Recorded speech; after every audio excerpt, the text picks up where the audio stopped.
সালাম আলাইকুম, কেমন আছেন সবাই? আশা করছি ভালো। আমরাও আলহামদুলিল্লাহ ভালো আছি। সকাল এখন বাজে ৯টা। নিধির বাবাকে দিয়ে পাউরুটি নিয়ে আসলাম, কারণ এখন যদি আমি নাস্তা বানাই তাহলে আমার অনেকটা দেরি হয়ে যাবে। এর জন্য আমি নাস্তা ওদেরকে দিয়ে ডিম দিয়ে পাউরুটি ভেজে দিলাম, তারপরে আমি আবার বাইরে বের হয়ে গেলাম বাজারের উদ্দেশ্যে। আমার ঘরে তেমন কোনো বাজার ছিল না। আসলে আমার ফ্রিজে তেমন কোনো বাজার স্টক থাকে না। আমি ২-৩ দিনের বাজার মাঝে মধ্যে থাকলে আবার বেশিরভাগই আমার প্রতিদিনেরটা প্রতিদিনই কিনে খাওয়া লাগে। যাই হোক, গতকালকে রাত্রে বাজার করছিল না নিধির বাবা। ও বিল পেতে পেতে দেরি হয়ে গেছিলো, এর জন্য ভাবলাম সকালবেলায় যাই বাজার করে নিয়ে আসি। কারণ সকালবেলা আবার গ্যাস চলে যায়, এখন যদি না যাই তাহলে আরও দেরি হয়ে যাবে। সকাল 10:30 পর্যন্ত গ্যাসটা মোটামুটি থাকে, তো গ্যাস আর কি 10:30 পর চলে যায়। এর জন্য তাড়াহুড়া করে বাজারে গেলাম। বাজার আমাদের বাসার একটু সামনেই। তো এখানে বাজার করতে এসে দেখলাম সকালবেলা ভেবেছিলাম বাজার হয়তো বসবে না, না দেখি সকালবেলাও মাশাআল্লাহ ভালোই বাজার বসছে। তো এখান থেকে আমি আবার গুঁড়া মাছ নিতে চাইছিলাম, কিন্তু গুঁড়া মাছ না তেমন কোনো ভালো গুঁড়া মাছ পাইলাম না। এর জন্য আমি আবার সিলভার কাপ মাছ নিয়ে নিলাম। সিলভার কাপ মাছটা না ছোট ছোট আমি খাইতাম, কিন্তু বড় সিলভার কাপ মাছ নেই না কেন, যে সিলভার কাপ মাছে কাটা হয় তা কেমন হয় সেটাও আমি জানি না। তো আজকে আবার নিলাম, দেখি বাসায় যে রান্না করে কেমন লাগে। টাটকিনি মাছ খুঁজেছিলাম, সেখানে আবার পাইলাম না। বাজারের লোকরা বলল শীতকালে ছোট ছোট টাটকিনি মাছ পাওয়া যায় না, বড় বড়গুলা পাওয়া যায়, কিন্তু বড় বড়গুলা না বেশি একটা মজা না। মাঝারি সাইজগুলা বা একটু ছোটোগুলা খেতে কিন্তু ভালো লাগে।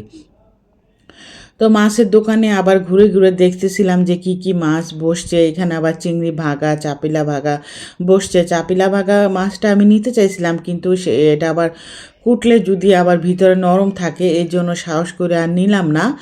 তো এখানে মাছটা আমি এখানে দামাদামি করতেছিলাম। আর বাজারে আসলে না মনে হয় কি সব কিছু নিয়ে নিই, কার এরকম মনে হয়? আমার কিন্তু মনে হয়, তাই না?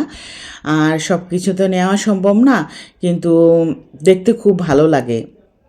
আর শীতকালে কিন্তু সবজি দেখতে আমার আরও ভালো লাগে। এই যে এখানে আমি টাটকিনি মাছের কথা বলতেছিলাম, উনি বলল যে শীতকালে এত বড়গুলাই পাওয়া যায়, গরমকালে ছোট ছোটোগুলা পাওয়া যায়। এর জন্য আমি আর এই মাছটা নিলাম না। তো ওই যে পাশে যে সিলভার কাপ মাছ, সেটা আবার দাম করছিলাম। তো ওনার সাথে দামাদামি করে এখান থেকে একটা মাছ নিয়ে নিলাম। আর মাছটা আবার কোটায় নিলাম, কারণ বাসায় যে এখন কোটার টাইম নাই। মাছ যদি কুটি তাহলে আমার দেরি হয়ে যাবে। আর এখান থেকে আবার জলপাই নিয়ে নিলাম। জলপাই সিজন কিন্তু শেষ। নিধির বাবাকে এত করে বললাম জলপাই নিয়ে এসো, জলপাই নিয়ে এসো, ও কিন্তু আনেই নাই। আর ওকে বাজার করতে দিলে একটা আনে তো আরেকটা আনে না। এর জন্য আজকে ভাবলাম যে আমি যাই। আর আমি গেলে হয় কি, লিস্ট করে দেওয়া লাগে না। আমরা মেয়ে মানুষ, আমাদের কিন্তু কিছু লিখে নেওয়া লাগে না। আর পুরুষ মানুষের কিন্তু লিখে দেই, তারপরেও এইটা আনে না ওইটা আনে না। নিধির বাবার কিন্তু একটা অভ্যাস, ওকে যদি আপনি লিখেও দেন কি কি লাগবে, তারপরও ও একটা না একটা ভুল করে আসবে। ওর 2বার যাওয়াই লাগে। এর জন্য আমি কি করি, বেশিরভাগ ওর সাথে যাই। আর কম টাকার বাজার হইলে তো আমি যাই না, আমি বলি যে কম টাকা বাজারের জন্য আমি যাব না, তুমি যাও। তো আজকেও বেশি বাজার করব না, তারপরে ভাবলাম এত সকালবেলা ওকে আবার ঘুম থেকে ডাকবো, থাক আমিই যাই। এখান থেকে আবার কবুতরের খাওয়া নিলাম। কবুতরের খাওয়াও 2 দিন ধরে শেষ। কবুতরটা আমাকে দেখলেই চিলাচিলি করে খাওয়ার জন্য, ওর কথা আর কি মনে থাকে না। তো এখানে আবার কবুতরের খাওয়াটা নিয়ে এখন বাসায় চলে যাচ্ছি। এই যে দেখছেন সকালের ওয়েদারটা কিন্তু অনেক সুন্দর। আর ঠান্ডা ঠান্ডা শীতকালের ওয়েদার কিন্তু খুবই ভালো লাগে। আর কেমন জানি একটা স্নিগ্ধ বাতাস। আমি আবার এই যে এখান দিয়ে যাচ্ছিলাম, আমার কাছে তো খুবই ভালো লাগতেছিল। সকালবেলা লোকটাকে আবার বললাম যে ডান দিক দিকে যান, তো উনি আবার যাচ্ছিল।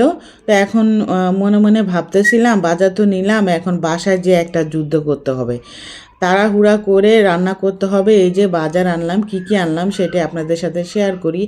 এই যে দেখেন, আমি বাজার করতে যেয়ে আমার টাকা হয়নি, এর জন্য আমি এখানে আধা কেজি তেল আনছি, মানে হাফ লিটার তেল আনছি। আর ঘরে সাবান শেষ হয়েছিল, শ্যাম্পু শেষ হয়েছিল, সেটাও নিয়ে আসলাম।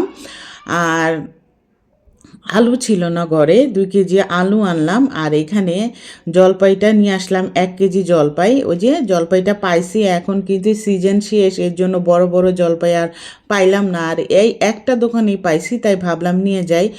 আমার বড় মেয়ে নেহা, ও আবার অনেক আচার পছন্দ করে, তাই ভাবলাম যে ডিপে রেখে দিব। যখন আবার ওর বাবা, নিধির বাবা যখন আবার সরিষার তেল আনবে, আচার বললেই তো হয় না, আচার বানানো কিন্তু অনেক আছে। তাই জলফাইটা আবার সুবিধা কি জানেন, ডিপে রেখে দিলেও না পরে বের করে আচার দেওয়া যায়, এটা আমি জানতাম না। একদিন বের করে আচার দিয়ে দেখি মাশাল্লাহ সুন্দর হয়েছে। তো বাসায় আসার পরে মাছটা ভালো করে ধুয়ে পরিষ্কার করে নিলাম। আর সিলভার কাপের মাছ না, আঁশটাগুলো না অনেক ছোট ছোট থাকে। লোকটা না ভালো করে পরিষ্কার করে দেয়নি, তা আমার প্রায় আধা ঘন্টার মতো লাগছে মাছ পরিষ্কার করতে। ভালো করে পরিষ্কার করে ধুয়ে হলুদ মরিচ দিয়ে এখন তেলটা গরম হলে ভেজে নিব, হালকা ভেজে তারপরে রান্না করব, কারণ এই মাছটা এমনি নরম। তারপরে যদি কাঁচা রান্না করি না, মাছটা ভেঙে যাওয়ার ভয় আছে, এর জন্য হালকা একটু ভেজে রান্না করব। আর মাছগুলা দেখছেন মনে হয় কি একদম রুই মাছের মতো। তা আমি মনে মনে ভাবছিলাম যে মাছগুলা তো অনেক সুন্দরী, তা আমি আনি না কখনো, যে কেমন হবে তরকারি, মজা হয় কি না। ছোটোগুলা কিন্তু তরকারিতে দিলে তেমন একটা স্বাদ হয় না। তো আবার এইটা আবার রান্না করে দেখলাম না, এত মজা হয়েছে। বাচ্চারা মাছ খেতে পারে নাই, কারণ একটু কাটা কাটা তো, কিন্তু তরকারিটা অনেক স্বাদ হয়েছে। তো এবার থেকে ভাবলাম যে এই মাছ আমি প্রায় প্রায় আনবো, তো আমার কাছে ভালোই লাগছে। তো আমি এখানে আলতোভাবে উল্টায় নিচ্ছিলাম, কারণ মাছ নরম তো ভেঙে যাওয়ার চান্স আছে, আগেও বললাম। যাই হোক, এখানে আবার মাছটা ভালো করে ভেজে এখন উঠায়া তারপরে আমি তরকারি রান্না করব। আর আলু দিয়ে টমেটো দিয়ে রান্না করব। ফুলকপি দিয়ে 3-4 দিন ধরে তরকারি খাচ্ছি, তাই ভাবলাম যে আজকে আর ফুলকপি দিয়ে রান্না করব না, ফুলকপি সিম আলু ভাজি করব। আর এটা আলু দিয়ে টমেটো দিয়ে রান্না করি। আমার মা না এই টমেটো দিয়ে আলু দিয়ে তরকারি রান্না করতো শীতকালে, এত মজা হইতো। মার হাতের রান্নার তুলনাই হয় না। মার মতো না রান্না করার চেষ্টা করি, আসলে না মার হাতের রান্না কখনো আমি সেরকমভাবে ফলো করি নাই। আমি তো কোনোদিন রান্নাই করিনি, আমি আমার রান্না শিখেছি আমার শ্বশুরবাড়ি থেকে। আমার বড় যা রান্না করতো ওর পাশে দাঁড়ায় দাঁড়ায় আমি সব শিখছি। ও রান্না করতো, আমি তরকারি কুটে দিতাম, ধুয়ে দিতাম, আর দেখতাম যে কি মানে কোন তরকারিতে কীরকম মশলা যায়, এগুলো দেখতে দেখতে না শিখে গেছি। আর কিছু কিছু আমার শাশুড়িকেও দেখতাম। তো ওইখান থেকে আর রান্না শেখা। আমার শ্বশুরবাড়ির সবাই সবাই অনেক সুন্দর রান্না করে। আর আমার শাশুড়ির হাতের রান্না তো মানে এত মজা হইতো, সব রান্নাই আমার শাশুড়ির হাতের রান্না অনেক মজা। যাই হোক, এখানে আমি হলুদ মরিচ দিয়ে দিলাম, জিরা গুঁড়া ধনিয়া গুঁড়া দিয়ে ভালো করে কষায় এখন আবার আলুটা দিয়ে দিলাম। আলুটা যখন হালকা সিদ্ধ হয়ে যাবে তখনই আমি টমেটোগুলো দিয়ে দিব।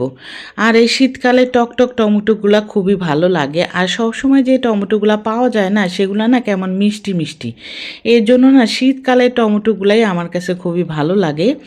তো এখানে টমেটোগুলো ভাবলাম যে একটু দেরি করে দেই, সবসময় তো ওইভাবে দেই, টমেটো গলে যায়। তো আজকে আমি আমার মার মতো রান্না করি। মাছ দেওয়ার পরে দেখি টমেটোটা দিব, আর টমেটো দিলে আস্ত আস্ত থাকবে আর খেতে ভালো লাগবে। আমার মা না প্রায় এভাবেই রান্না করতো। তো এখানে আবার তরকারি যখন বলক আসছে তখন আবার মাছগুলা দিয়ে দিলাম। এখন আমি টমেটোগুলা দিয়ে দিব, টমেটো দিয়ে তারপরে ঢেকে দিব। আর গ্যাস দেখি এখনও আছে, এই এতটুক থাকলেও না রান্না করা যায়।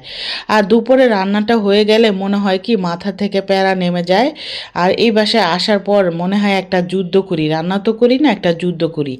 আর এই যে দেখেন আমার মাছ রান্না করাটা প্রায় হয়ে গেছে। এখানে আমি আবার ধনেপাতা দিয়ে দিলাম। শীতকালে যে কোনো তরকারিতে ধনেপাতা দিব না সেটা তো হয় না, তাই না? ধনেপাতা হইলেও তরকারির স্বাদ বাড়ায়। আর আমার বড় মেয়ে নেহা, ও আবার ধনেপাতার তরকারি খেতেই চায় না। ওর জন্য কি করি, যখন ভাত দিই ধনেপাতাগুলো উঠায় উঠায় তারপরে দিই। আর আমার আবার শীতকালে যে কোনো সবজি বলেন তরকারি বলেন মাছের, ধনেপাতাটা দিলে আমার খুব ভালো লাগে। এখানে আবার সন্ধ্যার সময় মেয়েদের বুট ভেজে দিলাম।